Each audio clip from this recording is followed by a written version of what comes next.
es el momento de saludar a todos y a todas los que estáis, os habéis unido a esta mesa redonda.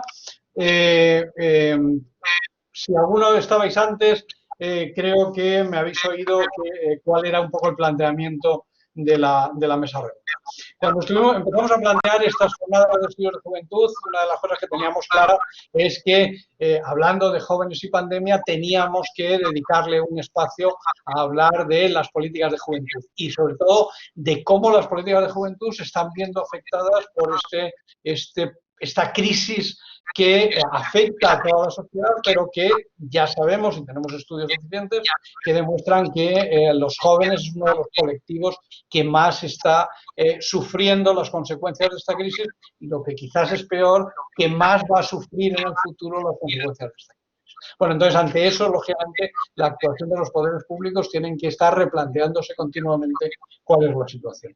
Entonces, bueno, teníamos dos opciones, que era haber abierto una sesión sobre el tema y haber invitado haber pedido comunicaciones, estudios, etcétera, y en cambio pensamos que podía ser más interesante recurrir a personas que están directamente sobre el terreno, que están trabajando y que tienen una responsabilidad desde distintos ámbitos en el terreno de las políticas de juventud. Y entonces, por eso planteamos esta mesa redonda, que el trasfondo, digamos, que hay detrás de esa mesa redonda es un concepto que a mí me gusta mucho, que no es mío, lógicamente, porque lo utiliza la Unión Europea. Creo que está en el origen, hay una profesora europea que se llama, creo que falleció, que se llamaba Elaine Chisholm, y que en España han escrito sobre ello compañeros míos como Carles Feixa o Pérez Soler, que es la idea del triángulo mágico como base para el desarrollo de las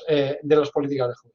¿Y qué nos dice este triángulo mágico? Bueno, es que hay que tratar de crear sinergias entre los poderes públicos, la sociedad civil, los académicos y los jóvenes y las jóvenes. Entonces, en el primer vértice, imaginaros lo que es un triángulo, en el primer vértice tendríamos a los poderes públicos, que son los encargados de formular, de diseñar, de llevar adelante las políticas de juventud. En el segundo vértice tenemos a la academia, es decir, a aquellos profesionales dedicados a generar conocimiento sobre la juventud. Ahí podríamos ser todos nosotros y varios de los que estáis aquí que os dedicáis, por ejemplo, pienso en Suso Antelo, que se dedica también a la academia porque es docente, etc. ¿Cuál es el tercer vértice? El tercer vértice es la sociedad civil, es decir, que está formada, en este caso, básicamente por los profesionales de la intervención en el terreno del trabajo con jóvenes.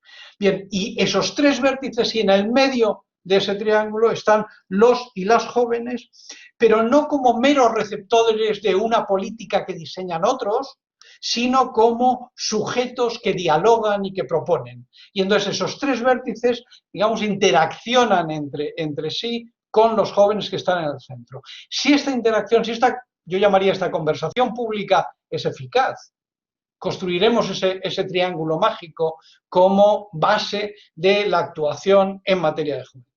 El problema, como decía Carles Feixa y Pérez Soler en el artículo que me refiero, es que cuando no se produce este diálogo fructífero entre los distintos elementos del triángulo mágico, podemos estar ante una especie de triángulo de las Bermudas. Bien, esperemos que, por lo menos en esta mesa redonda, estemos ante un triángulo mágico y podamos dialogar. Y entonces, con esa intención, están los cuatro participantes en la mesa redonda que hemos invitado y que yo les quiero agradecer nuevamente el que estén aquí con nosotros esta tarde. Bueno, el primer vértice al que antes me refería, que era el de los poderes públicos, tenemos con nosotros a María Teresa Pérez, que es la directora general del INJUVE, a la cual le doy muchísimas gracias por estar con nosotros, porque sé que estaba ocupadísimo. Esta mañana creo que ha estado en otra sesión de estas también online con otras muchas cosas, y seguro que tendrá, si no tiene algo esta tarde, pues poco faltará. Bueno, os digo, María Teresa Pérez es actualmente directora general del Instituto de la Juventud, adscrito al Ministerio de Derechos Sociales y Agenda 2030. Anteriormente fue diputada por Unidas Podemos en la 13ª legislatura del Congreso de los Diputados y es periodista de formación.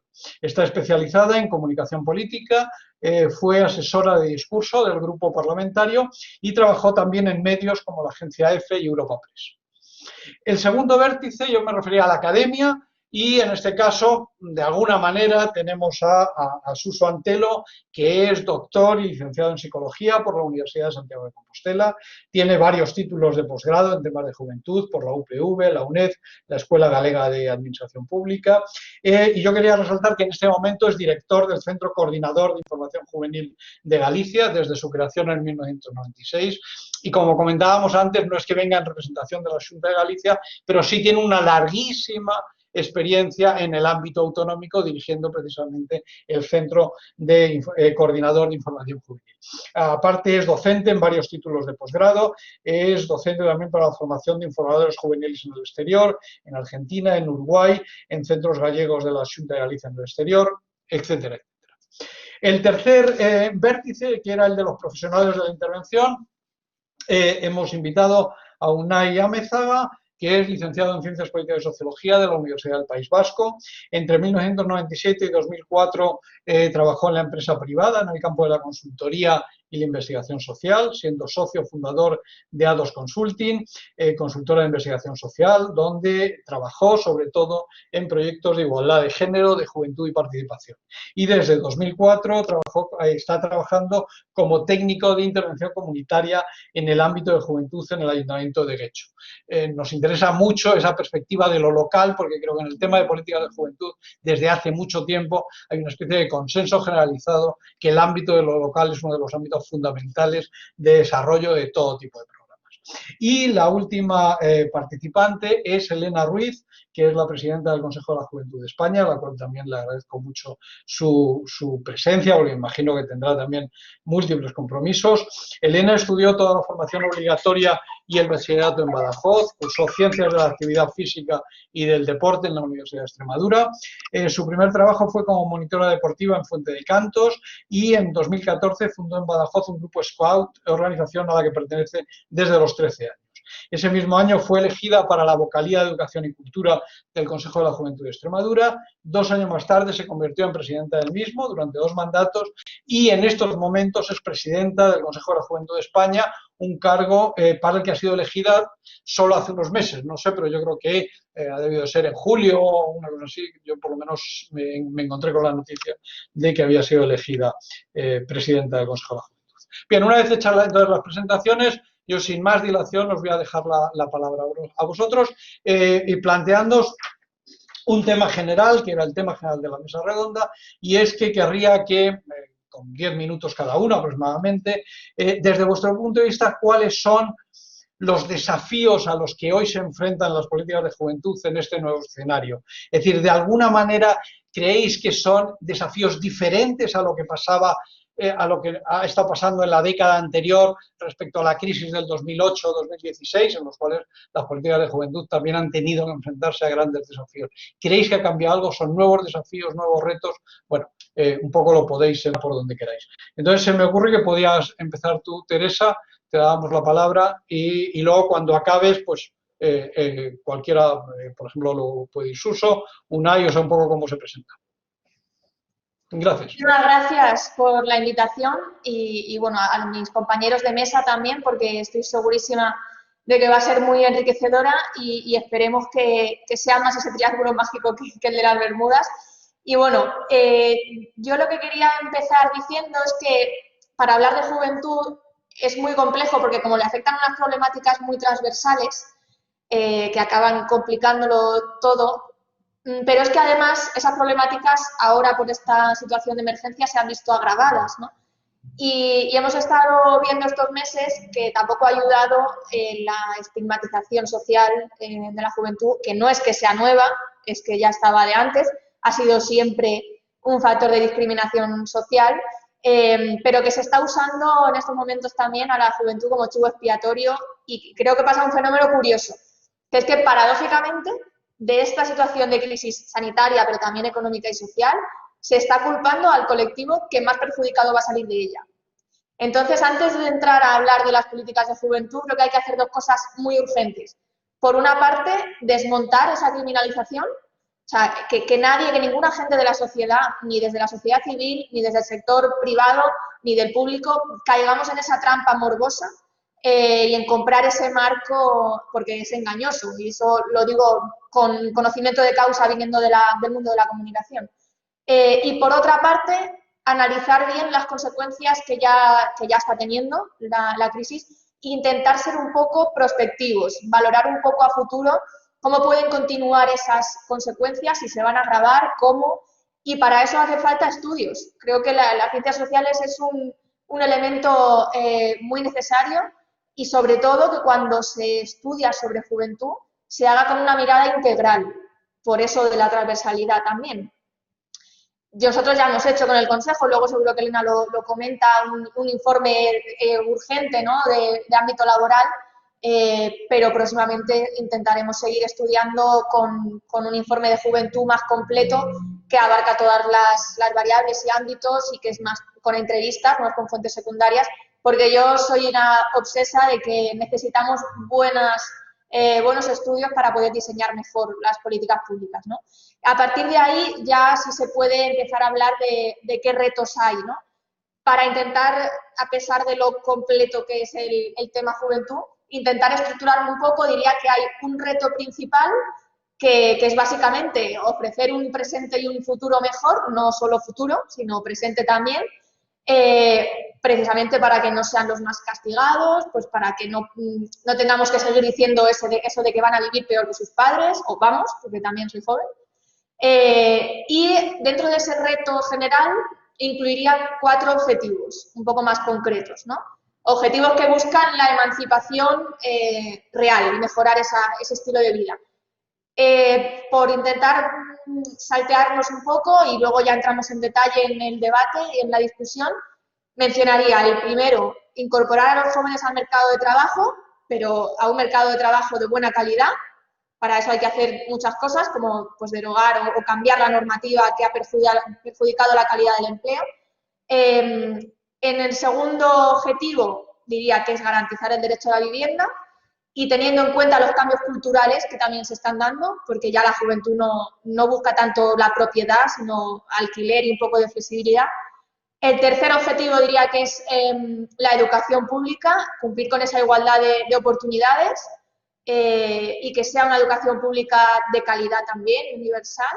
Para eso también hay que hacer medidas muy concretas, que luego comentamos, pero que van pues desde la bajada de tasas y subida de becas hasta acabar con esa brecha digital o intentar mejorar la ratio, ¿no? Y el cuarto objetivo, que no se suele comentar mucho, pero que es de los más importantes, es garantizar y fomentar la participación para que todo esto se haga teniendo en cuenta desde dentro la visión de la propia juventud. Creo que es evidente que aunque hay una gran mayoría de juventud que sí que participa y que sí que está comprometida socialmente, también es cierto que hay cierto desapego y cierta pérdida de confianza en las instituciones, ¿no? Y que precisamente soy autocrítica en esto, creo que gran parte de la culpa, entre comillas, es de que las instituciones no han querido escuchar y no se ha querido trabajar mano a mano, ¿no? Y eso hay que cambiarlo, no solo porque beneficia a la juventud, y esto es muy importante, sino porque nos beneficia a todos y a todas, a la sociedad en general. Porque todos estos objetivos que he mencionado, si avanzamos en ese cumplimiento, al final significa un fortalecimiento de la democracia, ¿no? Que se puede contribuir más en términos económicos a cubrir las espaldas de nuestros mayores o en términos sociales a tener una democracia más fuerte de manera participativa, ¿no? Y creo que ahora es un buen momento, a pesar del panorama un poquito oscuro, para volver ese contexto en nuestro favor y aprovechar que a pesar de la pandemia, por suerte, al pasar esto, pues nos hemos dado cuenta de que hace falta invertir muchísimo más, ¿no? Hacer unos presupuestos expansivos, aprovechar la inversión de la Unión Europea, que parece que ha tenido un viraje y que mira más al sur, y aprovechar esa recuperación para hacer un cambio de paradigma y tener en cuenta que una inversión también en todo lo que afecta a la juventud tiene un beneficio incalculable y es un valor que nos retroalimenta como sociedad, ¿no? Entonces diría que esa es un poco la clave de los retos, tener una mirada más integral. Para mí esos 4 objetivos son los principales en lo que afecta a la juventud: trabajo, vivienda, educación y participación. y a partir de ahí intentar convertirnos en vanguardia y no en la cola de Europa como lo somos para casi todas las cosas. Y lo dejo aquí porque ahora entraremos más en detalle con el resto de compañeros y con el debate. Muchas gracias, María Teresa. Pues, si queréis, sin más dilación, le pasamos la palabra a Suso Antelo.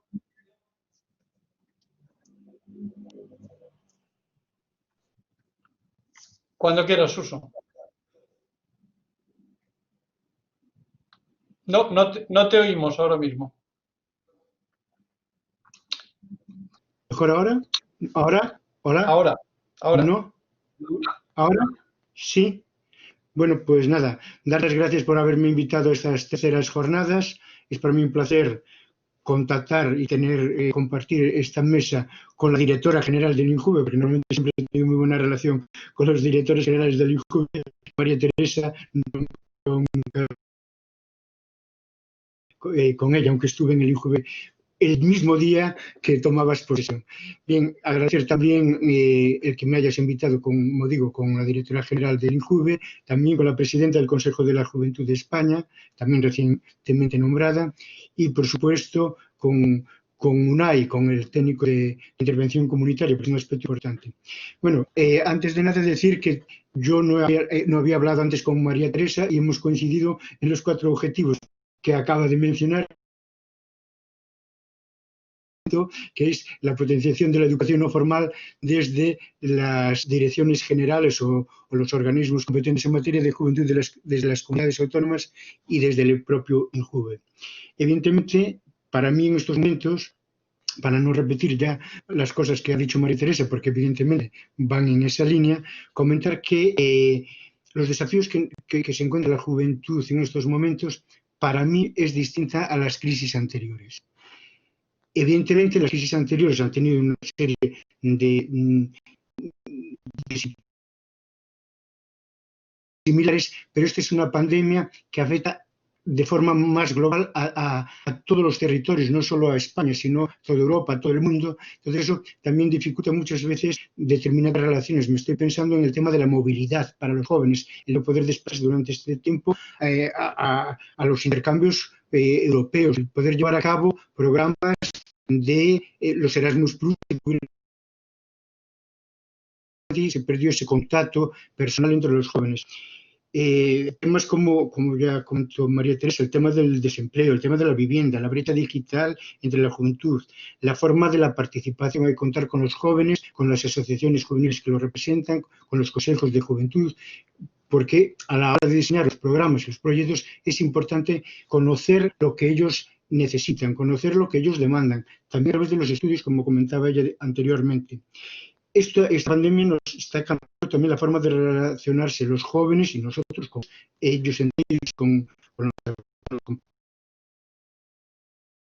familia, y desde el punto de vista de las competencias que tienen las comunidades autónomas, los ayuntamientos, el propio INJUVE en esta materia, pues es importante la educación no formal para sensibilizar a los jóvenes sobre los temas de violencia, los temas del racismo, el cambio climático, el despoblamiento rural, el tema del efecto yo-yo de que se incorporan al mercado laboral y vuelven otra vez a la casa familiar, el tema el ocio tiene que cambiar, la forma de ocio que vayamos a diseñar desde las administraciones públicas. La presencia en los medios, comentaba María Teresa, a veces el estigma de los jóvenes en los medios de comunicación tiene que variar, hay que hacerlo en positivo. La forma de relacionar tanto física, sino que va a ser a través de redes sociales o de otros medios. Los problemas relacionados con la sexualidad, con la salud, etcétera, etcétera, son problemas que va a tener que cambiarse el enfoque que se les da a esta temática. Yo concretamente, un tema que supera un poco a las competencias que tienen los órganos relacionados con la juventud, es decir, direcciones generales, concejalías, el propio INJUVE, que diseñan programas y políticas de juventud, pero desde una perspectiva más transversal, es decir, son los coordinadores, digamos, de todos los departamentos ministeriales o, en el caso de las comunidades autónomas, de todas las consejerías, donde de alguna forma todo lo que planifiquen va a afectar a la juventud. La juventud es transversal, le afecta todo lo que le afecta a cualquier estatus, a cualquier situación, perdón, de la población. Yo me voy a centrar en dos temas como es el empleo y la vivienda como pilares de la emancipación. Y casi me atreví, sin darme cuenta por dónde iba lo que nos habías pedido en un primer momento, a dar mi opinión muy personal, no una opinión institucional, de por dónde deben de ir el tema del empleo y de la vivienda. Que, según los datos de la EPA del tercer trimestre, los jóvenes entre 16 y 29 años se ha incrementado muchísimo el desempleo, es decir, se ha incrementado en un 31,43%. Es decir, en estos momentos, con los datos de la EPA, hay 1.137.000 jóvenes parados. Es decir, que esto aún es del tercer trimestre, está empeorando. Por lo tanto, el aumento de parados con respecto al mes anterior ha sido del 16,34% con respecto al trimestre anterior, quiero decir, y de un 23,5% respecto al año pasado.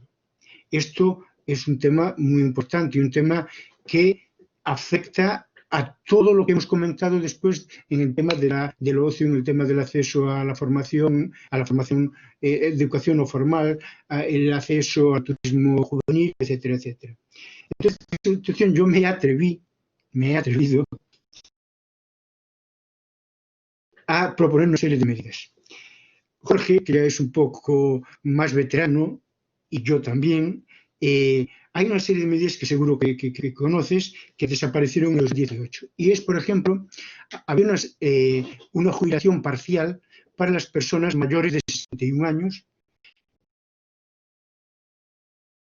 A cambio de esa jubilación parcial, la gente se contrataba, gente que estaba en desempleo, que estaba en el paro. Pues bien, yo creo que esta medida debía de volver a tomarse, porque es una medida, pero cambiando al relevista. El relevista debía de ser una persona menor de 30 o incluso de 35 años.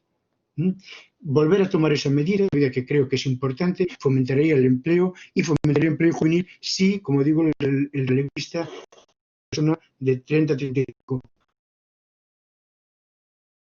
años. Evidentemente está ahí el Pacto de Toledo, están ahora diseñando ese tema y a lo mejor ya lo incorporan. No sé cómo quedará, no sabemos cómo quedará ese borrador que en un principio pues parece que no lo consideraban. Pero sería importante, digo, que desde los poderes públicos que trabajamos con la juventud pues se hiciera hincapié eso, que esa jubilación se retomase y fuera para jóvenes el relevo. También hay una serie de medidas en el empleo, una tarifa plana para trabajadores autónomos de 60 euros. Pues bien, que los jóvenes menores de 30 años o incluso, ya digo, aunque la juventud normalmente hablamos de 15 a 30, pues que puede ampliar en algunos casos como en este hasta los 35. Pues que se le haya acabado esta medida de la tarifa plana, que pudieran continuar con ella mientras dure la situación en la que nos encontramos. Con el objeto de eso, de que no sé, es decir, estamos en una situación muy...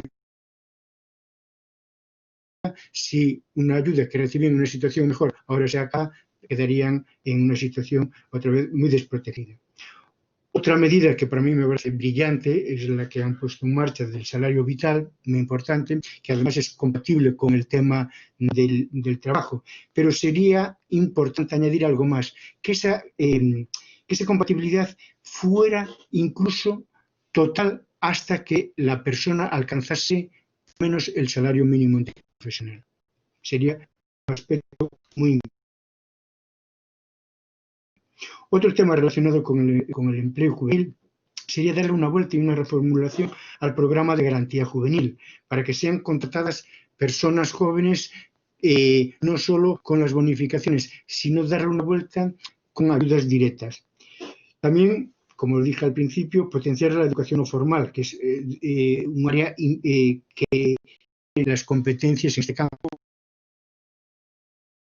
tanto los órganos competentes en materia de juventud como también los propios ayuntamientos. Aquí se pueden hacer muchos programas y de hecho ya se están haciendo, es decir, muchas de las para poner un ejemplo, la Xunta de Galicia tiene en marcha una ayuda para la obtención del carnet de conducir para turismos y camiones para jóvenes menores de 30 años. Pues esta medida de alguna forma facilita el acceso al mercado de trabajo, ya que muchos puestos de trabajo de profesionales les exigen tener el carnet de conducir, o para repartidores, o les exigen tener el carnet de camión para todas estas ayudas, pues bienvenidas sean, o programas como Iniciativa Joven, Gala Europa, etcétera, y otros que también tiene el INJUVE propiamente dichas, o trabajos de movilidad.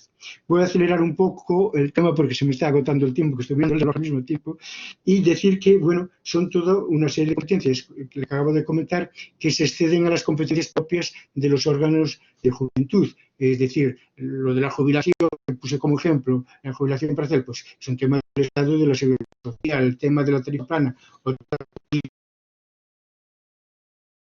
que se escapan, pero que desde los departamentos de juventud son quienes tienen que transmitir esas iniciativas, y desde las asociaciones juveniles, desde los consejos de juventud, etcétera, etcétera. Por último, el tema de la vivienda. El tema de la vivienda es fundamental para que los jóvenes puedan emanciparse, pero está muy relacionado con el tema que acabo de comentar, con el tema del empleo. Si no hay empleo, si no hay recursos económicos, evidentemente no se puede acceder a la vivienda. Y estamos encontrándonos en una situación que es verdad que tanto la Administración Central como las administraciones autonómicas tienen ayuda para la compra de vivienda en ayuntamientos de menos de 5.000 habitantes para fijar la población en el rural, están muy bien. Hay ayudas para rehabilitación en cascos históricos, que están bien, pero los recursos que tiene la mayoría de la gente son pocos, son bajos. Entonces, más que el tema de la compra, lo que hay que potenciar es el tema del alquiler, que es cierto que hay comunidades autónomas, en el caso de Galicia sé que la hay, que tienen ayudas para personas vulnerables, en las que entran también los jóvenes menores de 35 años, que no superen unos niveles del IPREN. Creo que sería importante, uno de los factores jóvenes que vienen por el centro coordinador a veces a preguntar por temas de vivienda, y es que los propietarios no les alquilan la vivienda si no tienen un aval, o si no tienen una nómina y un contrato fijo, si no es fijo, pues casi indefinido. El avalista, muchas veces los progenitores no pueden ser esos avalistas. Y se me ocurrió que en el INJUVE, hace años, tú lo recordarás, Jorge, había un programa que se llamaba Bolsa de Alquiler de Vivienda Joven, que estaba muy bien, y las comunidades que quisieron adherirse a ese programa lo pudieron hacer. Era un momento donde no había la crisis como hay en estos momentos o como la del 2008, pero por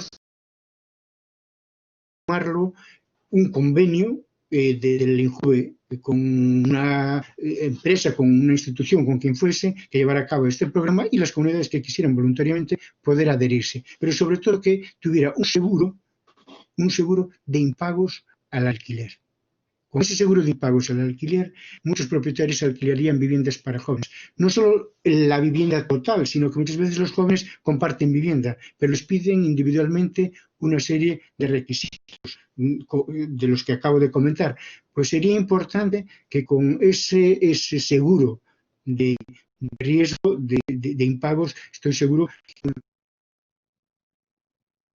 muchos propietarios alquilarían las viviendas, y a cambio estos propietarios tendrían que reducir el coste, pues un 10, un 20% el coste del alquiler, que el 10% era lo que había en ese programa que os comentaba antes de bolsa de alquiler. Y como ya se me está acabando el tiempo, pues nada más, cualquier cosa que se os ocurra y que queráis preguntarme. Gracias. Muchas gracias, Suso. No, bueno, yo estoy convencido que salen muchas cosas, hay muchas propuestas, y te lo agradezco porque esta era una de las ideas que teníamos, de intentar concretarlo lo más posible. Lo único, para luego el resto de la mesa, intenta ver si te puedes acercar más al módem o alguna cosa así, porque se te iba y venía la voz un poco. Pero bueno, hay tiempo para que tú lo veas. Bueno, Unai, es tu turno. Bueno, primero arratsaldeon, buenas tardes. Bueno, primero también daros las gracias por haberme invitado. A mí, no sé, que alguien haya pensado que algo que yo pueda decir puede resultar en cierta medida interesante o sugerente, pues ya, pues eso está bien. A uno las cosas siempre le gustan. Yo voy a intentar sintetizar mucho, ¿vale? Yo, en estas situaciones o en este tipo de mesas, lo que suelo tratar es de lanzar 3 o 4 o 5 ideas, sencillas, porque yo creo que se trata un poquito de eso. Es muy difícil concretar, son temas muy complejos. Entonces, hablar de estas cosas, además en 10 minutos que tengo, intentar sintetizar todo eso es muy complejo. Bueno, yo he intentado hacer una síntesis, un ejercicio de síntesis, y me salen 5 ideas que me gustaría comentar. Pero antes de meterme con ellas, casi a modo de introducción, es curioso cómo en los últimos 7 meses, bueno, prácticamente desde que empezó el confinamiento, creo que esta es la tercera o la cuarta mesa redonda en la que participo para hablar de estas cosas. Y más allá de la anécdota, me estoy convirtiendo ya en una especie de tertuliano profesional. Además, que estoy un poco cansado ya de escucharme a mí mismo porque me doy cuenta de que estoy empezando a decir todo el rato lo mismo. Pero bueno, ¿qué lo voy a hacer? Decía que más allá de la anécdota, yo creo que es algo sintomático. Yo creo que con las políticas de juventud ocurre un poquito aquello de que nos acordamos de Santa Bárbara cuando truena, ¿no? Creo que hay una cierta correlación, no he hecho un estudio ni mucho menos, pero creo que hay una cierta correlación entre el interés en eso que llamamos políticas de juventud y los momentos de crisis. Yo creo que si hacemos un estudio de los momentos, cogiendo los últimos 30 años, por ejemplo, los momentos en los que las políticas de juventud han tenido un cierto impulso, casi coincidirían con momentos de crisis. Yo creo que esto nos está sucediendo un poco. Entonces, bueno, lo dejo ahí. Comentabas tú, Jorge, antes, ¿no? Lo planteabas un poco como pregunta, si realmente nos encontramos ante desafíos nuevos o son los desafíos de siempre. Vale, bueno, sería una discusión muy larga, ¿no? Pero yo soy de la opinión que realmente no hay mucho nuevo, no hay mucho de nuevo. Yo creo que en general, ya no solo hablando de políticas de juventud, ¿no? A pesar de que efectivamente nos encontramos en un momento, yo creo que es un momento como histórico, ¿no? Es un punto de inflexión, es en el que estamos. Lo que está pasando es algo de muchísimo calado. Como sociólogo que soy, tengo que reconocer que el momento que vivimos es un momento apasionante desde un punto de vista sociológico o desde una mirada sociológica, a pesar de que como ciudadano pues es un momento terrible, ¿no? Pero uno, si se pone a pensar en cuáles son los desafíos que tenemos delante en este momento, a 12 de noviembre del 2020, yo diría que son muy parecidos a los que teníamos hace 8 meses, ¿no? Pues cualquier sociedad, yo creo que en general busca garantizar la salud, busca garantizar que cada cual pueda disponer de unos ingresos que le permitan una vida pues, más o menos digna, de garantizar una buena redistribución de recursos, una administración eficaz, eficiente, una sociedad solidaria, pensar un poco a escala de planeta, reubicar siempre lo importante dentro de la acción política. Y yo creo que eso es lo de siempre y esto es lo que tenemos ahora. A mí me da un poquito la sensación. Y ya descendiendo un poquito al ámbito de las políticas del juventud, yo creo que nos pasa un poquito lo mismo. Ya es algo muy repetido y bueno, no merece la pena incidir demasiado en esa idea de que la situación de pandemia y la manera en que se gestiona la pandemia, porque yo creo que son cosas distintas. Una cosa es el hecho en sí de la pandemia y otra cosa es la gestión que se hace de la pandemia, las decisiones que se toman, las medidas, que siempre son opciones y también tienen consecuencias. Y no hay solo un curso de acción. El hecho en sí es la pandemia, pero luego a partir de ahí hay diferentes cursos de acción y se opta por uno u otro y eso tiene consecuencias. Entonces, a lo que iba, en las políticas de juventud pasa un poco lo mismo, o tengo un poquito esa sensación de que pasa un poco lo mismo, ¿no? Pues yo diría que podríamos decir, y sintetizando mucho también, que los objetivos de las políticas de juventud, infancia y juventud diría yo, porque creo que debiera ser en relación al colectivo de la infancia, bueno, insisto, simplificando mucho, podríamos resumirlo en dotar de valores, ¿no? Es como los niños, las niñas, son como la base, ¿no? Tenemos que proporcionar una serie de valores consistentes que permitan construir a partir de ahí. Si hablamos de adolescencia, para mí los objetivos siempre han sido, y creo que son ahora también, dotar de herramientas, ¿no? Dotar de habilidades, dotar de información, dotar de formación, de conocimientos. Y cuando pasemos al siguiente grupo de edad, podríamos hablar de juventud adulta, ¿no? A partir de esos 18, 19, 20 años, yo creo que se trata de dotar de oportunidades. Yo creo que esto era antes y sigue siendo ahora. Entonces, ¿cómo hacemos todo esto? ¿No? Bueno, pues con eso que llamamos políticas de juventud, ¿no? Pues aquí es donde quiero centrarme en las 5 ideas que quería transmitir. y que son los desafíos que yo considero que han estado siempre y que ahora están como de manera mucho más acuciante, ¿no? Es como si sobre una herida que está sin cicatrizar abrimos una herida nueva. ¿Es una herida nueva? Bueno, pues es nueva relativamente, ¿eh? Pues yo diría que el primer desafío que yo creo que tenemos delante en este marco, de la situación en la que nos estamos encontrando, es algo que siempre hemos escuchado y que yo siempre digo, y es una de esas cosas que ya me empieza a cansar un poquito porque me siento repetirme un poco como el ajo, y es reforzar nuestras políticas, ¿eh? Yo creo que nuestras políticas crean un marco, necesitan un marco de trabajo compartido, que no existe a día de hoy. Compartido a la vez que adaptable, ¿no?, a las situaciones concretas de cada territorio, de cada municipio, ¿vale? Yo creo que necesitamos un reconocimiento como un ámbito de conocimiento. Existe un ámbito de conocimiento propio en materia de juventud. Existe una especificidad profesional que no está reconocida, o debe existir, por lo menos.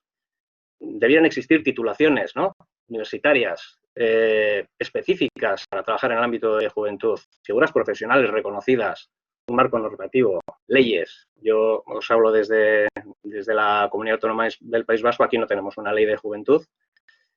Y todo esto, la existencia de todo esto, deriva en que nuestras políticas son muy frágiles, ¿no? Y esta fragilidad se ha puesto en evidencia, ¿no? Y voy a poner, bueno, podríamos poner muchos ejemplos, pero yo os voy a poner uno. En el último decreto de octubre del Gobierno vasco que recoge las últimas restricciones, se habla de muchas cosas, se habla de restricciones y limitaciones en muchos ámbitos y se habla, por ejemplo, se habla de plazas de toros, se habla de locales de apuestas, se habla de caza, se habla de pesca, pero no se dice nada sobre el ámbito socioeducativo. No se especifica nada como tal. Uno tiene que leer entre líneas e interpretar, ¿eh?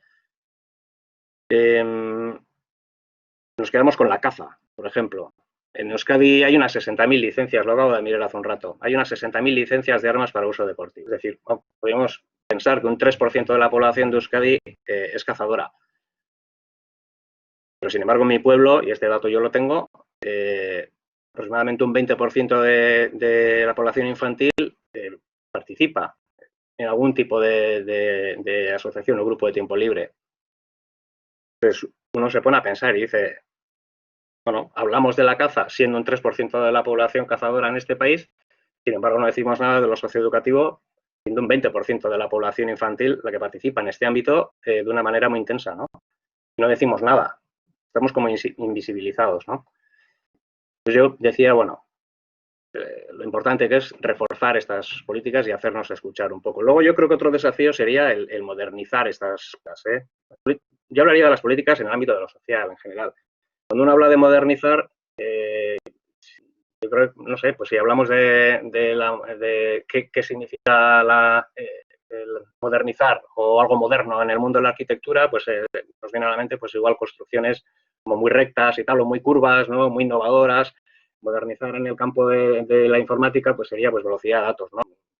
Pero en el ámbito de las políticas, en el ámbito de lo social, ¿qué es modernizar? Entonces yo ahí propondría dos ideas, ¿no? Yo creo que modernizar en el campo de nuestras políticas es, primero, integrar políticas. No es lo mismo que exista una política intercultural y una política de juventud que de vez en cuando colaboren o que coordinen, a que fundamos esas dos políticas. Yo creo que tenemos que empezar a fusionar cosas. Yo ya el término políticas de juventud es algo que lo tengo un poquito, no voy a decir superado, pero sí problematizado, ¿eh? Yo creo que tal vez podríamos empezar a hablar de otro tipo de políticas, ¿no? Políticas de ciudadanía, políticas de acción comunitaria, ¿eh? Yo hablo desde un ayuntamiento, ¿vale? Pues yo creo que esto es importante que se sepa. Entonces yo creo que debemos empezar a hablar igual de otro tipo de políticas dentro de las cuales están las políticas de juventud, ¿eh? Pero tenemos que empezar a mezclar cosas, ¿eh? Yo creo que la suma de dos políticas, si es que se funden, no es dos, es mucho más. Puede tener un efecto multiplicador. Decía integrar políticas, y yo creo que la segunda idea un poquito relacionado con esta propuesta o con este desafío de modernizar, sería integrar equipos también, ¿no? Que tiene que ver con integrar políticas. Integrar equipos, integrar reflexiones, ¿no? Pues ahora, por ejemplo, en los ayuntamientos, en el mío, por ejemplo, se está hablando sobre todo de recortes de presupuesto, ¿no? Y esta reflexión sobre de dónde debemos recortar la estamos haciendo cada uno en su área desde una visión muy compartimentalizada. Y yo creo que esta reflexión debiera hacerse en equipo, ¿eh? ¿Cómo podemos optimizar los gastos? Que al final es un poquito de lo que se trata. Yo hablaría de un tercer desafío, que es el de la inclusión y la atención a la diversidad. Yo creo que en general está claro que nuestras políticas son políticas universales, debemos atender a todo el mundo, pero la realidad es que no estamos llegando a todo el mundo.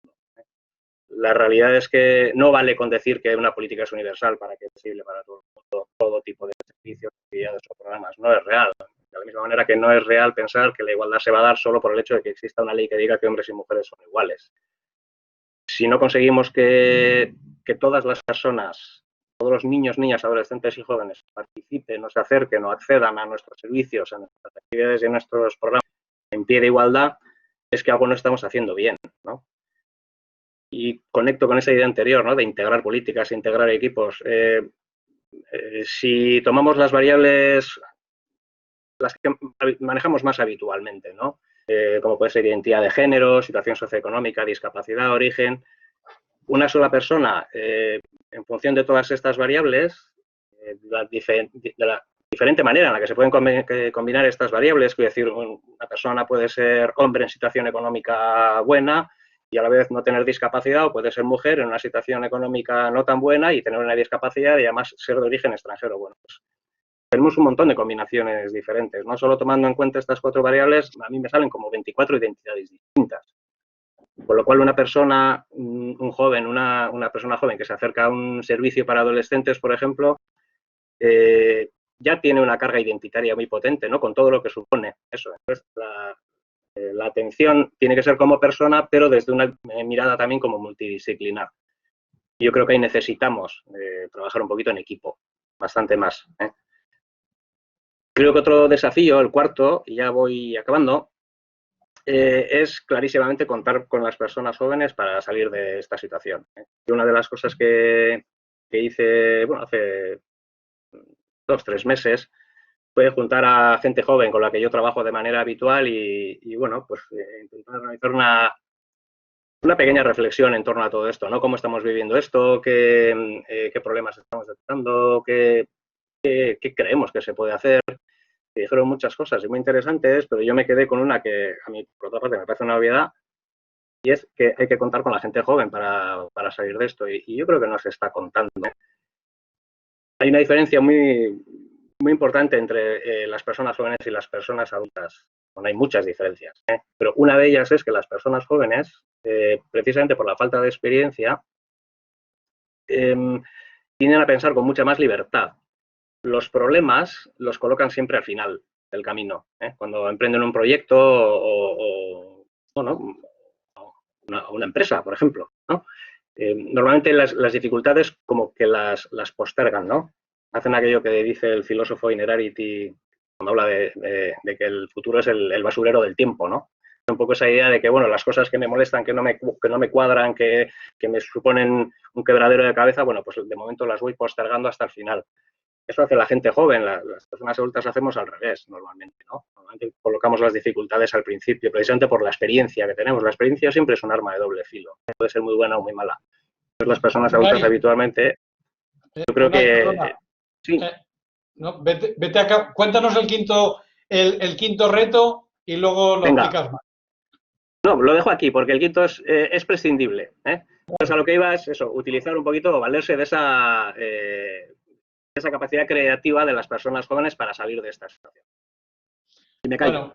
Bueno, muchísimas gracias, la verdad que para ser un tertuliano habitual te manejas estupendamente.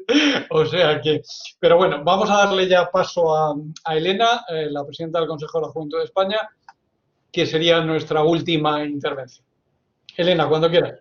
Buenas. Pues tengo que decir que tengo muchos puntos en común con prácticamente las 3 intervenciones anteriores y eso por un lado me alegra, por el otro creo que me va a ayudar a hacer una intervención quizás un poquito más concreta o más corta, pero sí me gustaría destacar algunas cuestiones, sobre todo en relación a la pregunta que nos lanzaba Jorge, que es la de si la situación ahora mismo, si los desafíos que hay ahora, si son nuevos o si, bueno, pues tenemos una serie de retos mantenidos en el tiempo y frente a ellos hay que actuar, ¿no?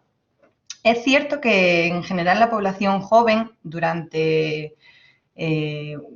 muchos años atrás ha estado siempre, bueno, pues un poquito más perjudicada en general por no sé si por las políticas o por la propia dinámica de la sociedad, porque al final se mezclan muchas cuestiones, pero es cierto que hay que destacar que si después de esta crisis, y podríamos incluso contemplar la crisis de 2008, porque al final, bueno, pues parece que esta crisis nos ha hecho de repente volver a recoger cifras de esa última.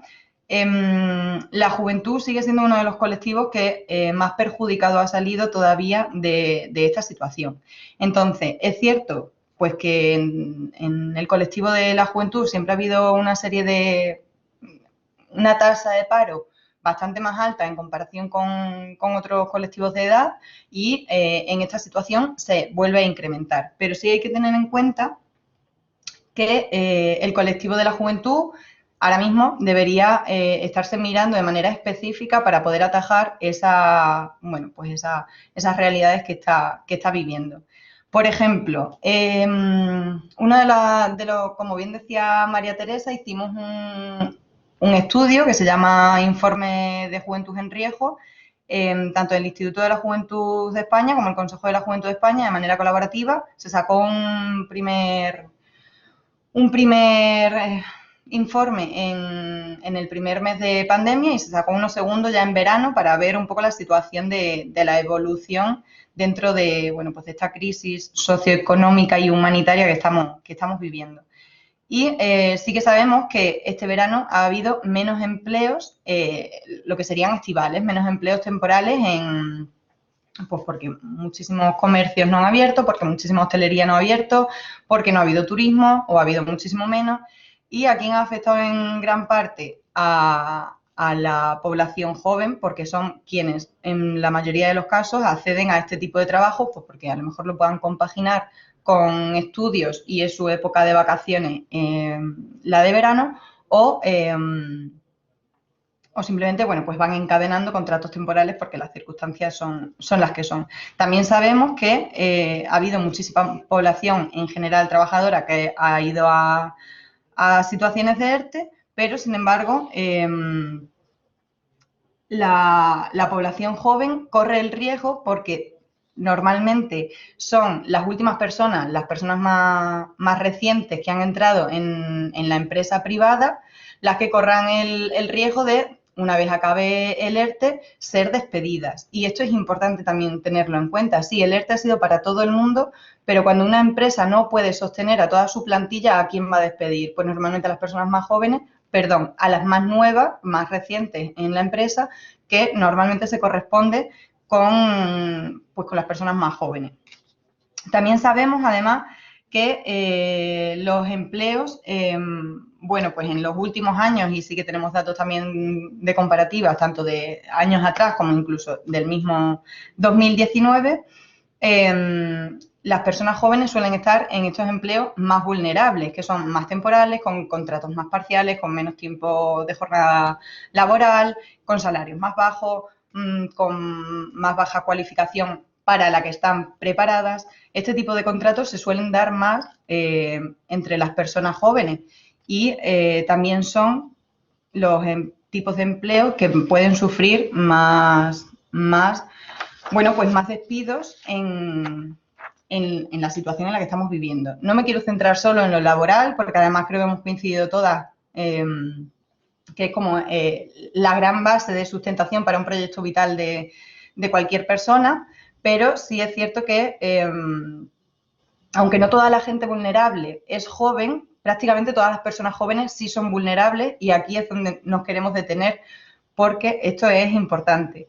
Tenemos que tener en cuenta, como ya se ha unificado y además estoy muy contenta de que se haya hablado de que lo fundamental es el empleo, porque eso va luego a conllevar a una falta de emancipación, pero siempre poniendo el foco en el empleo. Es importante saber que la emancipación de las personas jóvenes ahora mismo corre un peligro bastante importante porque normalmente la mayoría están de alquiler. Ya creo que Suso lo comentaba en su intervención también, si estamos de alquiler y no podemos pagar el alquiler porque nos han despedido o porque directamente con el ERTE cobramos menos que lo que cobrábamos antes o porque cualquiera de las realidades que haya podido ocurrir, lo que va a pasar es que nos vamos a tener que volver a los hogares familiares. Y quienes, bueno, en las pocas ocasiones que haya habido personas jóvenes con compra de vivienda, hay que tener en cuenta que si estás en una situación vulnerable laboral ahora mismo, pues no sabemos si esto puede llevar a un sobreendeudamiento entre las personas jóvenes que al final haga, una vez más, pues que no puedan hacerse cargo de su hipoteca o que tengan que buscar ese otro apoyo. Como decía además Suso, que también ahora mismo las familias en muchas ocasiones no pueden ser tampoco ese respaldo que pudiéramos llegar a necesitar. Y bueno, pues en una situación creemos que de crisis. Y es por esto que además, bueno, pues creemos que si toda la población ahora mismo está en una situación muy vulnerable, y es lo que decía antes, en concreto la población joven está, quizás debería estar en la UCI de esas políticas. Y ahora el término UCI como que lo tenemos muy cerca y queremos aprovechar pues quizás esta sensibilización para entender que sí tiene que estar en el punto de mira y sí hay que ejercer una serie de políticas que vayan encaminadas específicamente a las personas jóvenes. Se han hablado de 4 objetivos con los que puedo estar bastante de acuerdo. Por no repetir, sí que también destacaríamos quizás las consecuencias que esto está teniendo en la salud mental para las personas jóvenes. Ya éramos una de las generaciones que más problemas de salud mental, que más debilidad o patologías, enfermedades de salud mental estábamos teniendo, quizá también porque ahora se está estudiando mucho más la salud mental que hace 100 años, eso es entendible, pero sobre todo es que también las inestabilidades por las que estamos pasando, que el colectivo de la población joven ha sido quizá uno de los más expuestos, porque cuando nadie podía salir a la calle dentro de un hogar, pues normalmente quien podía exponerse más era la persona más joven y no la persona de 70 años, todo eso lo entendemos todo el mundo. Entonces, bueno, pues al final esto sí que va a suponer y va a tener unas consecuencias bastante graves para la población joven. Y cuando hablo de la población joven también me refiero efectivamente a las personas adolescentes, sobre todo el término juventud abarca desde los 14 años, pero bueno, podríamos hacer un baile ahí también. Y es que es un momento de tu vida en el que estás desarrollando tu autonomía, tu propia conciencia y tu sensibilidad y tu personalidad y necesitas socializar. Y vemos que las personas más jóvenes han estado encerradas sin poder tener ningún tipo de contacto en un momento en el que sociológicamente y biológicamente es completamente necesario. Eso también nos parece fundamental. Jorge, discúlpame, no he contabilizado en qué minuto empezaba a hablar, entonces tú me llamas la atención en cualquier momento. Por último, bueno, sí, y para hablar... Si puedes ir acabando y así tenemos un poquito de... Voy acabando además. ¿Qué retos o qué desafíos tenemos ahora mismo, sean más nuevos o no, con este contexto que ya hemos plasmado? Pues, por supuesto, actualizar nuestro sistema educativo y reciclar, porque hemos visto que estaba completamente en una burbuja y que cuando hemos salido de esa burbuja por una situación de pandemia nos han faltado recursos para poder acceder a una educación de calidad. La digitalización de la administración creo que es fundamental también y esto lo quiero conectar con las ayudas en concreto para personas jóvenes. Estamos viendo que muchos de los requisitos pasan por pues una serie de trámites que por un lado no son accesibles y que por otro lado todavía no estaban preparados para ser digitales y creemos que esto facilitaría muchísimo los trámites de algunas ayudas, tanto para información para el empleo, ayudas para la vivienda o tal. Y es importantísimo también elaborar bueno, pues planes de reactivación del empleo joven o rescatar algunos como son garantía juvenil o plan de choque, el plan de choque de empleo joven, que tienen que estar respaldados por unos buenos presupuestos generales, ahora que estamos además en el estudio de presupuestos generales del Estado, y encaminar y encauzar bien los fondos europeos que vengan destinados a personas jóvenes, que vayan destinados sobre todo a la ayuda de la creación de empleo estable y de calidad para las personas jóvenes, porque es lo que sí hemos visto es que cada vez que venían fondos europeos, al final lo que generaban era casi que más precariedad y más temporalidad con esas bonificaciones para las empresas y demás. Yo creo que, sin más, es fundamental lo que ya se ha dicho de fomentar la participación y entender que además la juventud, tanto la asociada como la no asociada, han generado, pero sobre todo la asociada me refiero porque ya estaba organizada y tenía un canal mucho más fácil y más rápido de actuación, pero en general la juventud ha sido quien ha generado una red de cuidados y de apoyo cuando, bueno, pues quizás otras instituciones no hemos o han tenido capacidad para hacerlo, ahí han estado las personas jóvenes con su solidaridad y con su ejemplaridad y, por supuesto, pues completamente de acuerdo con esa descriminalización y de poner ejemplo, pues esas buenas prácticas de las que creo que ya han nombrado mis compañeros y no quiero ocupar más tiempo. Muchísimas gracias. Me quedan un montón de cosas. Espero poder participar ahora un poquito más de las preguntas. Seguro. Muchísimas gracias, Elena. Muchas gracias a los cuatro. Yo voy a resumir mínimamente y os quería plantear una pregunta para que respondáis los cuatro en el orden que queráis y luego a ver si logramos, como esta es la última sesión, nos podemos extender un poquito más por si hay preguntas en el público, etcétera. Bueno, vamos a ver. Después de la primera intervención de María Teresa, yo creo que ha dejado muy claro lo que eran esos cuatro grandes retos, el trabajo, vivienda, educación, participación, en el que todos estáis de acuerdo, y esa idea de ofrecer un futuro que me parece una cosa muy interesante. Luego ya Suso nos iba hasta el detalle con algunas medidas muy interesantes, pero que seguro que también pueden levantar mucha polémica, el tema de la jubilación, el tema de las tarifas planas, las bolsas de alquiler, etcétera, etcétera.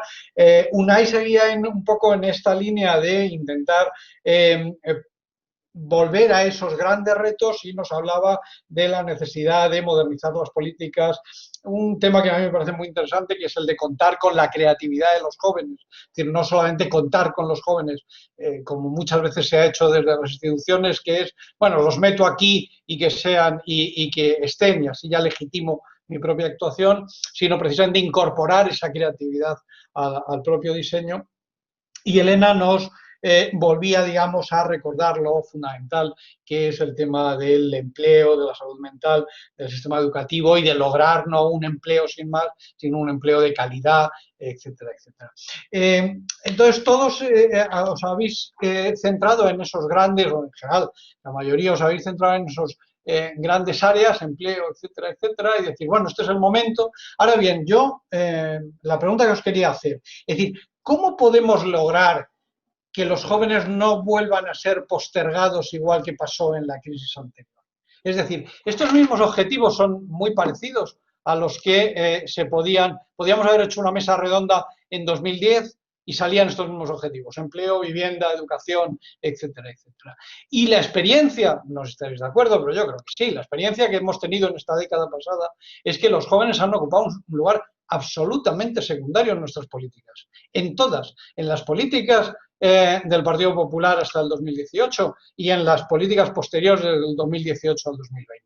Es decir, los jóvenes no han sido protagonistas de la acción pública. Ha habido políticas de juventud, etcétera, pero no han logrado estar en el centro ni de las políticas de empleo, ni de las de vivienda, etcétera, etcétera. Entonces yo os diría, me voy a poner pesimista, es decir, ¿por qué vamos a lograr ahora que los jóvenes sean visibilizados y puedan tener un protagonismo en esas políticas de empleo, en las de vivienda o en las de educación? Bueno, os dejo ahí y a ver que cada uno intervenid cuando queráis. Como sois cuatro, podéis quitaros la palabra o levantar la mano esta tan bonita y tal que tenemos. María Teresa. Vale, sí, yo sí que quería comentar algunas cosas, además de a tu respuesta, a algunas puntualizaciones de las intervenciones de mis compañeros. Por una parte diría que para hacer que ahora sea diferente, hay que, por un lado, dejar esa mirada adultocéntrica que se tiene en nuestra sociedad, ¿no? Y no tener a la juventud solo como una etapa vital, no solo como una transición hacia la vida adulta, sino como una condición social compartida. En realidad, la juventud mayoritariamente comparte unas condiciones de vida que le hacen ser un grupo, un colectivo poblacional, pues con sus demandas y con sus derechos y deberes, ¿no? Pero no ha sido, precisamente por no fomentar la participación, no ha sido un sujeto político propio, como pueden haberlo sido los mayores, ¿no? Y por eso la lucha de las pensiones y demás. En este sentido, una de las vías posibles para hacer que eso suceda sería intentar agrandar esa lucha por el sufragio, por el voto a los 16, por esa participación, porque lo de quitar la mirada adultocéntrica, sinceramente, es muy complicado, pero si nos ponemos desde esa mirada adultocéntrica, lo único que le importan en la edad adulta y en la política es las elecciones y los electores. Entonces, bueno, pues hagamos a los jóvenes electores, ¿no? Eso por una parte. Y por otra, sí que quería mencionar el tema del empleo, hacer un poco de repaso, resumiendo mucho, porque todos habéis mencionado el plan de choque, el garantía juvenil. Sí tienen presupuesto, en realidad, por el plan de choque, 2.000 millones, tienen bastante presupuesto, pero no están siendo del todo efectivas, ¿no?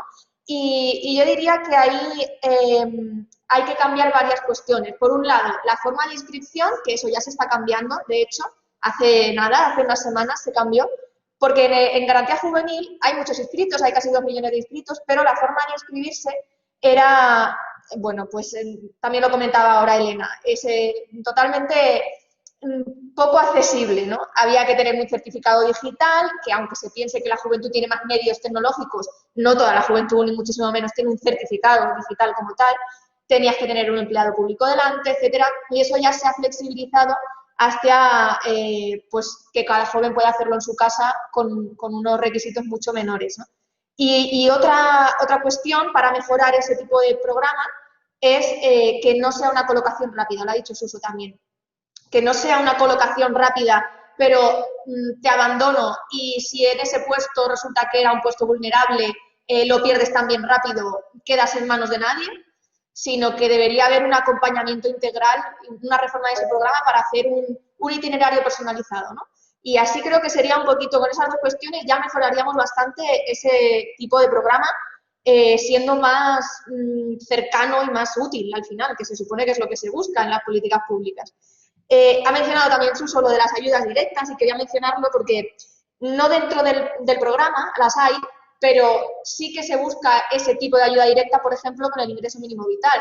Estuvimos peleando y negociando hasta el último momento, primero un debate sobre la edad de poder solicitarlo, que estaba en 25, y yo decía, 25 es tardísimo, o sea, un joven mucho más temprano puede necesitarlo. Se rebajó un pelín y puede ser con 23 o con 18 si tienes cargas familiares, pero también es importante la última modificación, que es la de los años de vida independiente que se exigen para poder solicitarlo. También había que rebajarlos, porque empezó en 3 años y un joven pues tiene muy difícil cumplir 3 años de vida independiente y después necesitar esta ayuda, ¿no? Eso también era necesario mejorarlo y todavía hay mucho que mejorar, pero bueno, por esa cuestión del empleo quería hacer esas puntualizaciones. Y también una sobre la educación no formal, que ha mencionado Unai, que me parece clave, no solo porque es un aprendizaje vital que marca la vida de cualquier persona individualmente, sino porque hace a los jóvenes propios agentes de la acción comunitaria, casi difusores, ¿no? Por todo lo que se enseña y con la vivencia que hay, de aprender los valores de tolerancia, de respeto, de trabajo en equipo, las competencias que se adquieren, creo que se deberían reconocer casi profesionalmente. Y en ese sentido también avanzo que estamos mejorando, impulsando bastante una demanda histórica del colectivo del sector de las titulaciones de juventud, que es la homologación por un lado, porque ahora te puedes sacar una titulación de juventud en la Comunidad Valenciana y que no te permitan trabajar en Extremadura, por ejemplo, porque no se reconoce, y la certificación profesional de esas titulaciones, de monitores, de directores de ocio y tiempo libre. Eso estaba pendiente de hace muchísimos años y había que hacer un esfuerzo de cooperación y de coordinación interministerial y pedirle a Educación, al INCUAL, que es el instituto que lo hace, pues intentar entrar un poquito en la administración y tocar puertas, ¿no? Que al final es lo más útil casi. El compromiso es ese, tocar puertas e intentar que nos hagan un poquito más de caso. De acuerdo, muchas gracias, María Teresa. Unai, tú habías levantado la mano. Sí, bueno, yo voy a contestar a tu pregunta, pero antes quería comentar dos cositas que han ido saliendo aquí. Una es, está relacionada con el tema del empleo. Y suelto la idea solo, ¿vale? El empleo se trabaja desde la infancia. ¿Vale? Me parece que cuando hablamos aquí de empleo, estamos hablando solo de gente joven. El empleo se trabaja desde la infancia, desde niños y niñas. Tanto el autoempleo como el empleo por cuenta ajena, ¿vale? Y unido a esto, una reivindicación. A ver, ¿cuándo aprendemos que una persona de 14 años, antes de los 14 tuvo 13 y antes de los 13 tuvo 12? Y así podemos tirar para atrás. Quiero decir, empecemos a hablar de políticas de infancia y juventud, ¿vale? Yo creo que tenemos que bajar el tramo de edad. Los niños y las niñas no son solo de sus padres y de sus madres, porque si no bajamos la edad, damos pie a que ocurran cosas como lo del famoso PIN parental. Da la sensación de que los poderes públicos solo se interesan de las personas jóvenes a partir de los 14 años, como si hasta los 14 años fueran solo de sus familias. Y eso da pie a que muchas personas piensen, perdone usted, sistema educativo, en la educación de mi hijo usted no se mete. ¿Cómo no me voy a meter? ¿Vale? Entonces yo creo que tenemos que empezar a hablar de políticas de infancia, adolescencia y juventud. ¿Vale? Segundo tema, relacionado con el quinto punto que antes no he comentado, ha salido aquí la palabra vulnerable. Esto lo digo ya siempre, es ya un tic mío. Tenemos que distinguir entre vulnerable y vulnerado. ¿Vale? Hay personas que son vulnerables y hay personas que son vulneradas. Hay personas que ya han pasado por determinadas situaciones tan serias y tan graves que las han convertido en personas vulneradas, personas que ya se nos han quedado atrás. ¿Vale? Un niño o una niña expuesta durante un periodo de un año, año y medio a una situación dura, posiblemente ese niño o esa niña ha sufrido un daño irreparable ya, ¿vale? Tenemos que saber distinguir cuándo queremos hablar de personas vulnerables o de personas vulneradas, pero a los poderes públicos no nos suele gustar hablar de personas vulneradas porque eso es el reconocimiento de un fracaso. Respondo a lo de Jorge y me callo. ¿Por qué ahora va a ser diferente? No sé si ahora va a ser diferente. No tengo claro que vaya a ser diferente, pero si queremos que sea diferente, una de las cosas que yo creo que tenemos que hacer es buscarnos compañeros de viaje. Yo creo que las políticas de juventud, yendo, vamos a decir, a su bola, no tienen ningún futuro. Yo creo que tenemos que empezar a hablar de otras cosas. Yo creo que tenemos que ir de la mano de interculturalidad, igualdad, educación, prevención, envejecimiento activo. Creo que tenemos que empezar a hablar de políticas de acción comunitaria. Creo que tenemos que empezar a hablar de políticas de construcción de ciudadanía. Y en ese marco, yo creo que podemos avanzar algo, ¿vale? Pero no hay ninguna garantía. Bueno, muchas gracias, Unai.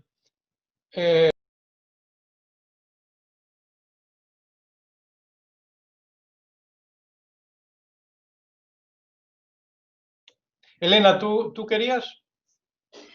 Sí, por intentar responder algunas cuestiones concretas sobre qué es lo que podemos hacer, es fundamental tener en cuenta que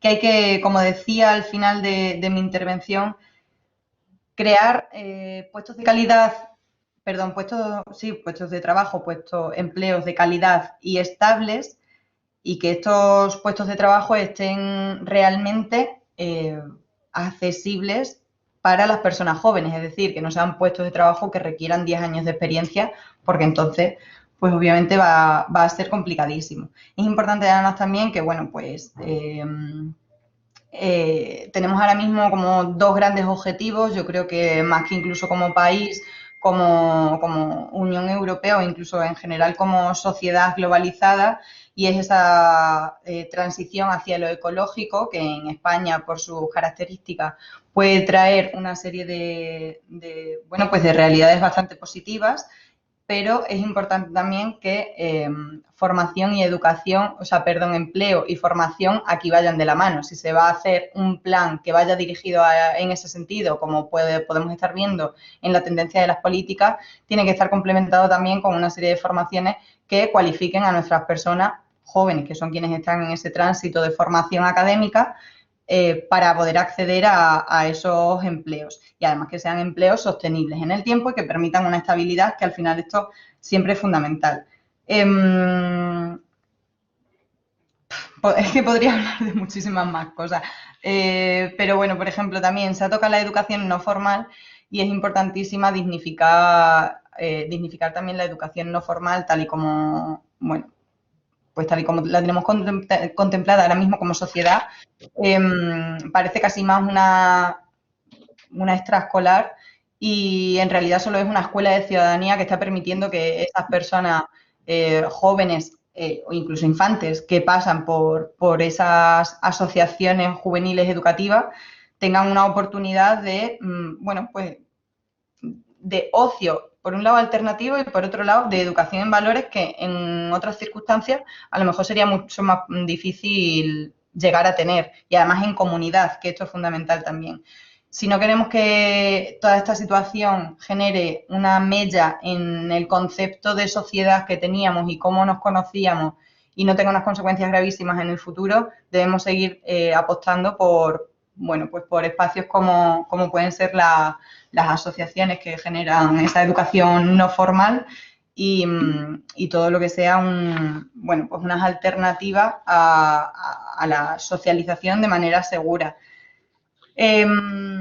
Elena, ¿te parece que lo dejamos aquí y así tal? Bueno, Suso, yo no sé si te quería, o si no os planteo, porque tenemos ahí 3 preguntas como mínimo y a lo mejor es más productivo que os las planteo todas a la vez, si queréis, y luego vais, y te dejo a ti luego, Suso, la primera palabra.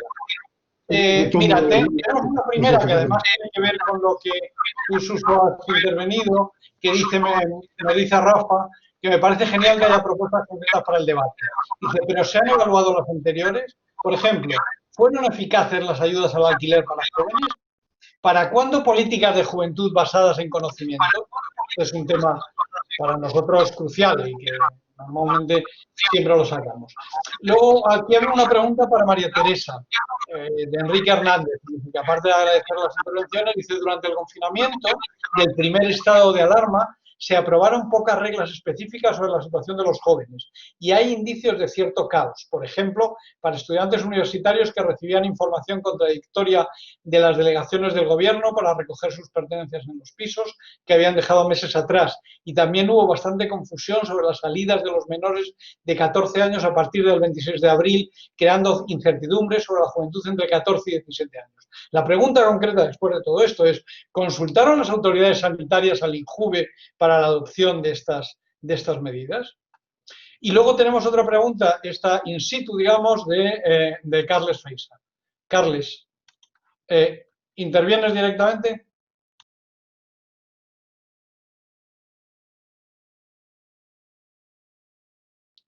Cuando quieras.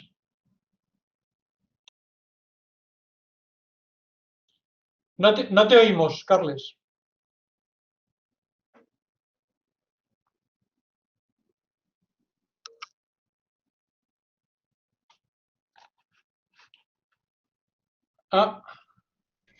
Carles, yo... Ahora, a ver.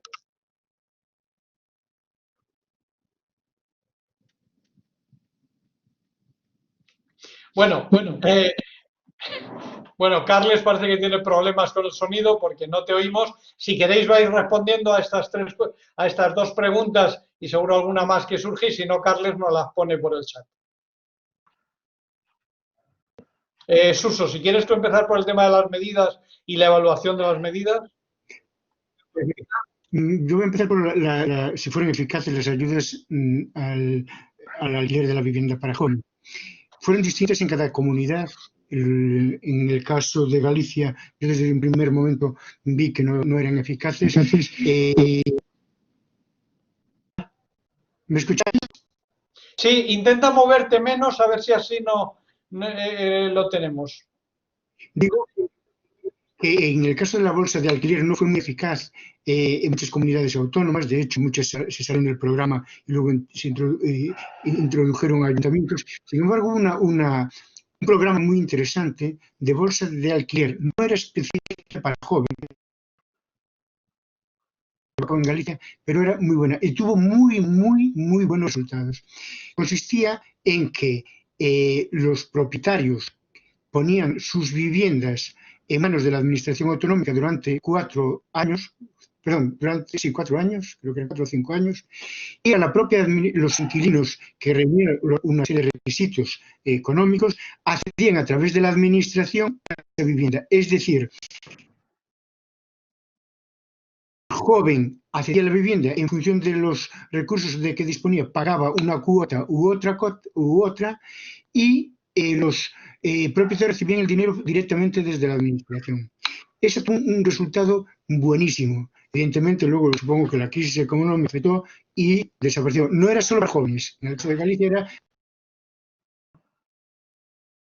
Pero fue una medida muy buena, cosa que no resultó tan eficiente la de bolsa alquiler. Yo lo decía como una medida menos costosa que esta última que acabo de comentar. Por lo tanto, sí creo que es importante que hubiera esas medidas. Es decir, decía que juventud, los órganos competentes en materia de juventud son transversales, que tienen que trabajar con toda la administración, con todas las demás instituciones, sobre todo de carácter interdepartamental, con los otros ministerios. Y nosotros ser de juventud el vehículo intermediario. ¿Vale? Entonces, yo creo que puede ser eficaz. Yo tomo un poco... ¿Me escucháis? ¿Sí? Sí. Bien, intentaré solamente una pincelada de lo anterior. Me recordaba, es que soy ya mayor, a los finales de los 90, porque volvían los temas casi de las políticas juvenilistas y las políticas nucleares, ¿no? Es decir, atendemos a la población general. Me acuerdo de la información juvenil, ¿es información para jóvenes o información a la ciudadanía? Que es un poco lo que planteaba también en estos momentos. Pues, hola, creo que os he perdido. Hola. Os he perdido.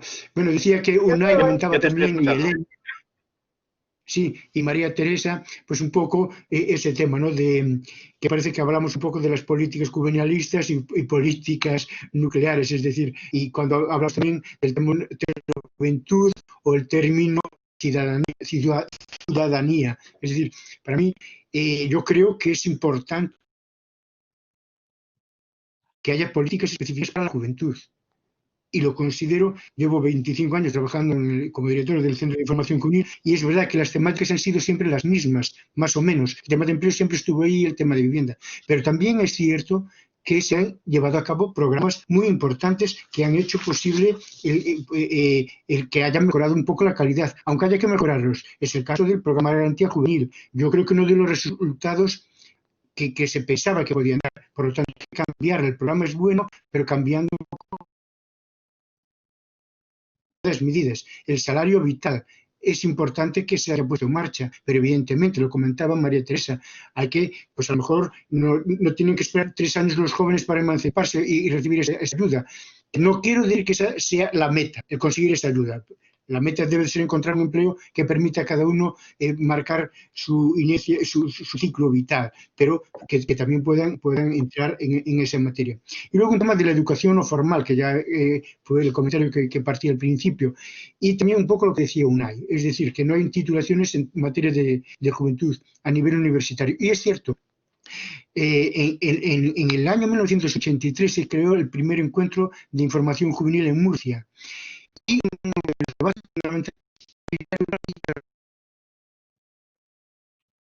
universitaria para los informadores juveniles. Y no se pudo llevar a cabo. Es decir, el primer título no oficial universitario fue el de experto y máster en juventud de la UNED. O un título también que había en la Universidad de Salamanca de información juvenil.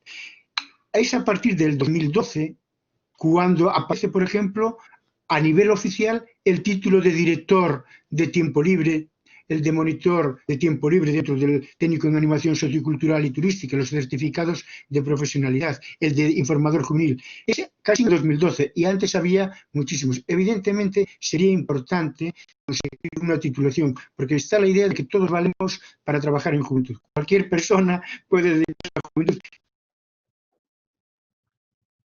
Da igual, no, se necesitan unos conocimientos, unas habilidades, unas capacidades que yo creo que las universidades tenéis mucho que decir. De acuerdo, no sé si me escuchasteis por la cara que pones. No, sí, nos hemos perdido algo, pero yo creo que lo fundamental estaba. Mira, no quería que se nos pasara una pregunta que había para UNAI y luego tenía que responder si estaba María Teresa la pregunta que le habían hecho. La pregunta que le hacían a UNAI era ¿qué quieres decir cuando afirmas que el empleo se trabaja desde la infancia? Si puede ser, ¿lo puedes aclarar algo más? Si pudiera ser así muy concretito, yo te lo agradezco. Damos paso a Elena y luego a Teresa y acaba Carles, a ver si puede intervenir y acabamos para que son y 8. De acuerdo, Unai, cuando quieras. Sí, voy a intentar ser muy breve. Yo tengo un hijo de 20 años que actualmente se está formando. El que mi hijo encuentre trabajo cuando termine la formación depende en gran medida de la calidad de la formación que está recibiendo actualmente, pero también en no menos medida de qué persona es, de qué tipo de persona es, de qué valores tiene, de qué habilidades tiene, de cómo entiende la relación con las otras personas, de sus habilidades comunicativas, de qué tipo de relaciones establece con sus amigos, Claro, depende de un montón de cosas. Eso que creo que se viene a llamar ahora algo así como soft skills, ¿no? Yo creo que va un poco por ahí. La idea es esa. Yo creo que si nosotros en el trabajo muchas veces hacemos la broma. ¿Cuándo empieza una empresa? Una empresa no empieza cuando la das de alta en Hacienda.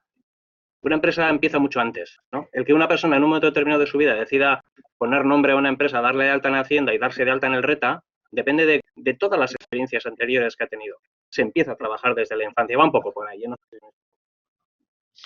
De acuerdo. Elena, te doy la palabra, pero antes te leo una pregunta de una colega tuya que seguro que a lo mejor tú también le puedes decir algo, que es Olga Tostado, que es la presidenta del Consejo de la Juventud de Extremadura. Dice, planteo una duda. Estamos acostumbradas a escuchar que las políticas de juventud son transversales e incluso asumimos esto en el discurso desde los espacios de representación juvenil. Demandamos a quienes nos representan que trabajen desde todas las áreas en juventud y que nos tengan en cuenta. Sin embargo, por otro lado, también sabemos que a veces, bajo esta transversalidad, algunas cuestiones se diluyen. ¿Qué opináis? ¿Tenéis alguna recomendación que hacernos a quienes estamos representando a la juventud desde los consejos de juventud autonómicos y que somos interlocutoras entre personas jóvenes y gobierno? Pues, Elena, te paso a ti un poco la pelota y luego la siguiente es Teresa, que también yo creo que va dirigido a ella. Perfecto, aunque creo que en respuesta de esta pregunta puedo ser yo quien responda, pero también oyente de otras opiniones si alguien más se anima. Al final la transversalidad desde el Consejo de la Juventud de España y creo que desde los consejos de la juventud en general la entendemos como, bueno, pues aquella herramienta que tenemos para que, igual que tenemos esas gafas violetas que tenemos que ponernos cuando trabajamos, bueno, siempre, pero cuando estamos trabajando cierta política sobre cualquier otro tema, hay que tener siempre una visión de género o una visión de colectivos minoritarios o una visión de X, hay que tener también una visión de juventud. Eso es fundamental, que la juventud esté siempre presente en cualquier política, en cualquier medida que se esté llevando a cabo. Y así, desde los consejos de la juventud, creo que lo que tenemos que intentar es estar en todos los ámbitos en los que se, bueno, pues, mismamente transporte o mismamente movilidad sostenible o mismamente transición justa, no lo sé, cualquier ámbito de políticas que se nos puedan ocurrir, las personas jóvenes tenemos que estar ahí, los consejos de la juventud tenemos que estar ahí reivindicando cuál tiene que ser el papel de las personas jóvenes y sobre todo que las personas jóvenes empecemos a participar de estas medidas que se van elaborando, porque al final tenemos que tener en cuenta que estamos elaborando, incluso en este momento actual, se están elaborando medidas de cara a muchos años a futuro, de cara a 2050 y cuestiones así, y con perdón, sin que nadie se me ofenda, pero tenemos muchas más probabilidades de estar aquí las personas jóvenes que algunos otros colectivos de edad. Entonces es importante que participemos de esas políticas que nos van a definir en un futuro. Y en respuesta a algunas de las preguntas, que no sé si ha sido de algún compañero panelista o por el chat, no lo recuerdo. Por supuesto, tenemos desde los consejos de la juventud, y en concreto puedo decir que desde el Consejo de la Juventud de Extremadura, en el que he participado durante 6 años, y en el Consejo de la Juventud de España también, hemos colaborado en diferentes ocasiones, en muchas ocasiones, con academias y con académicos expertos en juventud desde diferentes disciplinas. De hecho, en el Consejo de la Juventud de Extremadura pudimos llevar a cabo un seminario interdisciplinar, el primero que nos constaba en toda España, para trabajar sobre temas de juventud, y para nosotras es siempre fundamental dirigir los mensajes y las políticas de juventud desde el estudio de los datos reales. O sea que en ese sentido nada más que aplaudir y celebrar, bueno, pues relaciones como estas en las que los consejos de la juventud nos podamos nutrir de ese conocimiento que nos podéis aportar siempre la academia y las personas estudiosas de bueno, pues juventud, pero de interdisciplinar, porque como decía, bueno, pues hemos tenido relación con gente de derecho, hemos tenido relación con gente de sociología, con gente de educación, con gente de economía. Entonces, en ese sentido sí que, por supuesto, nada más que bueno, pues que celebrar que existan este tipo de relaciones y que tengamos los mismos objetivos. Muchas gracias, Elena.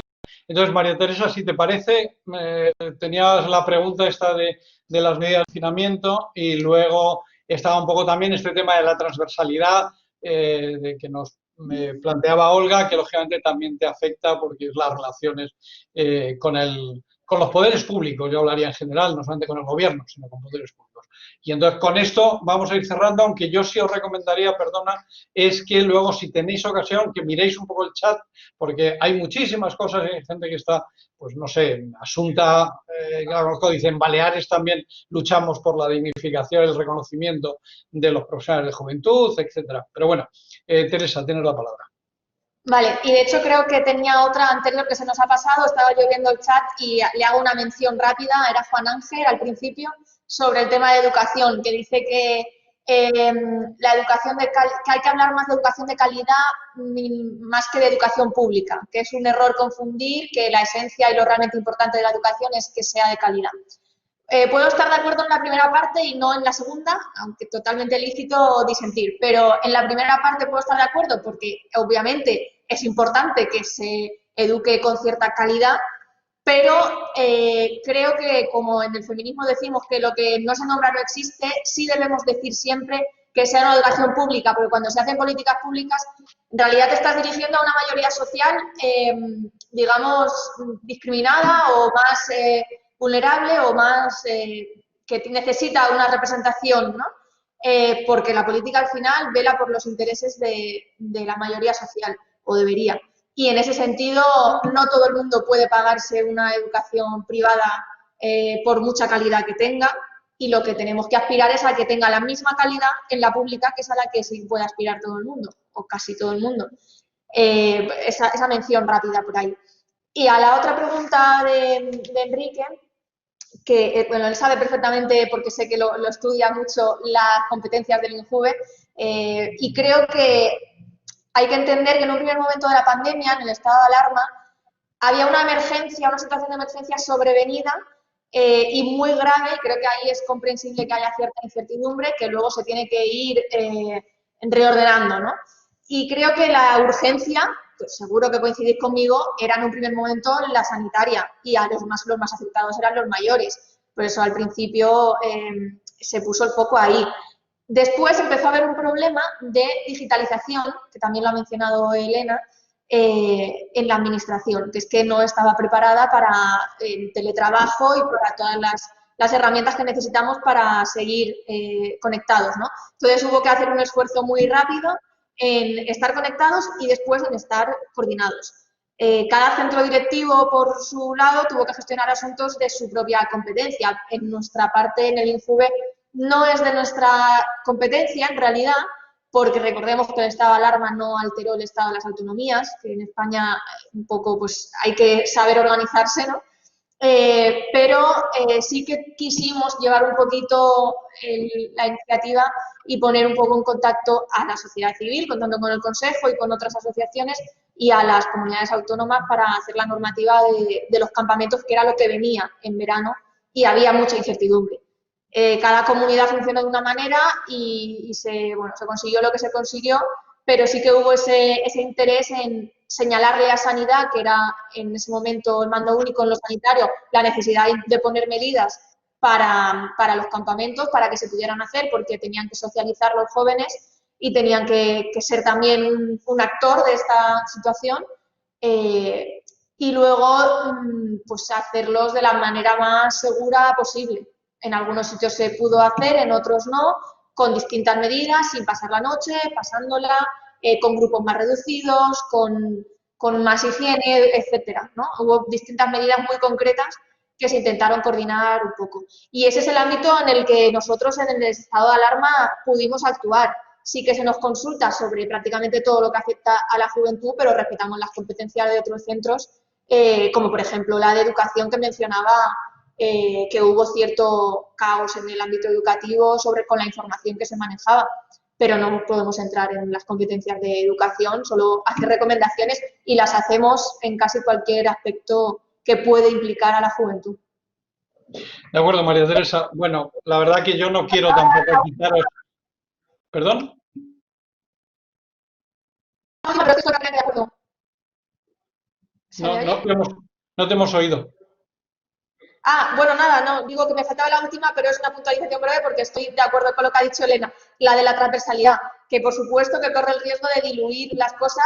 Ese es uno de los riesgos también que tiene la Agenda 2030, ¿no? Que es muy ambicioso, pero al final, si no lo aterrizas, no tiene efectividad. Yo creo que el que sean cuestiones o demandas ambiciosas y transversales no debería estar, digamos, reñido con concretar lo máximo posible las medidas. Y para diseñar y para el desarrollo de esas medidas no hay que tener miedo en contar con la sociedad civil, todo lo contrario, enriquece y tiene que estar en cualquier ámbito que en todos puede aportar una visión que cuando estamos aquí metidos a lo mejor no podemos tener, ¿no? No porque no queramos, sino porque la rutina nos lleva por otras vías. Así que presencia de la sociedad civil en todo, por supuesto. De acuerdo, María Teresa. Bueno, yo, como decía, yo creo que ya hemos consumido bastante tiempo. Quedan muchísimas cosas en el chat muy interesantes alrededor del tema de transversalidad y sectorialidad. Por ejemplo, han salido algunos comentarios muy interesantes. Carles Feixa, por ejemplo, planteaba el tema de las deficiencias que ha tenido y puede tener la idea, por ejemplo, del contrato relevo, que a veces se ha utilizado como una forma de una jubilación de alguien que cobra un determinado sueldo y se sustituye por alguien que cobra un sueldo muy, muy precario, con lo cual lo que hay es una forma de abaratamiento, digamos, de los costes de trabajo. Es decir, que ese tema habría también que estudiarle con otras fórmulas. A ver, con eso. Yo casi creo que lo podemos dejar aquí, porque esto nos llevaría mucho más tiempo, y esto es lo que quizás nos debería animar, es a dedicarle más tiempo a reflexionar sobre el tema de las políticas de juventud, que parece que es siempre lo mismo, y cuando uno se mete en la discusión se ve que no es siempre lo mismo. Es decir, empiezan a surgir múltiples temas. Yo solamente quería rescatar una idea que dejo ahí, que la planteaba Joséan, me parece que se llama, sí, Joséan Castaño, que me ha recordado una idea que él decía que si podría tener recorrido la idea de pacto generacional, enlazándolo con la ponencia inaugural que hemos tenido esta mañana, de Hernán Cuervo, que hablaba de estos temas. Yo lo que propondría un poco como elemento de reflexión es la necesidad de incluir un enfoque intergeneracional en las políticas sociales. Es decir, igual que en un momento determinado y con determinado éxito, por lo menos, se utiliza un enfoque de género y se empieza a utilizar, por ejemplo, en la Comisión Europea, un enfoque de género en todas las políticas que se crean.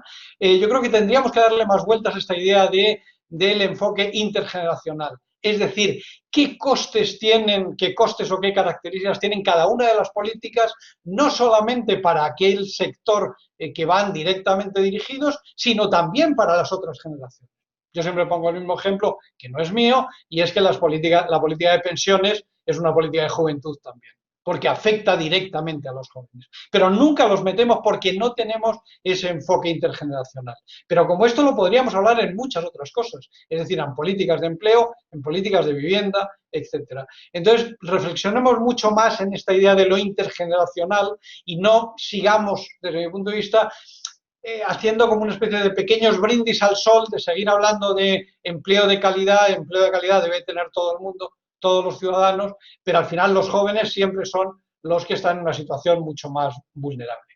Bueno, me he aprovechado un poco de mi posición de coordinador de la mesa para soltar este último speech, que daría seguro para muchas discusiones. Bueno, yo quiero agradeceros a todos, quiero agradecer sobre todo y primero de todo a todos los compañeros, colegas y compañeras que han estado asistiendo a esta mesa redonda.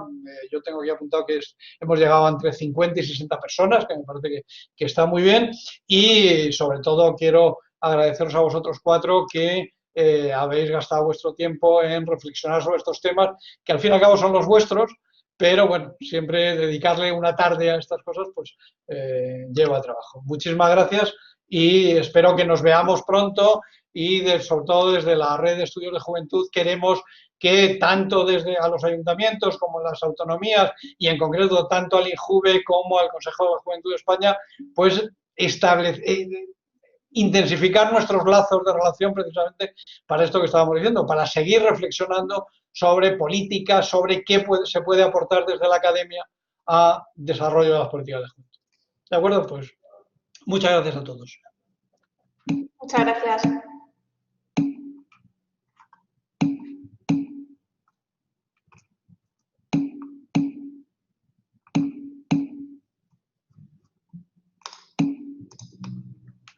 Bueno, me ha quedado una cosa por decir y es decirles a todos que no os olvidéis que mañana a las 10 de la mañana empezamos con una nueva sesión de las jornadas. Todos los que podáis estar, pues ya sabéis que estáis invitados.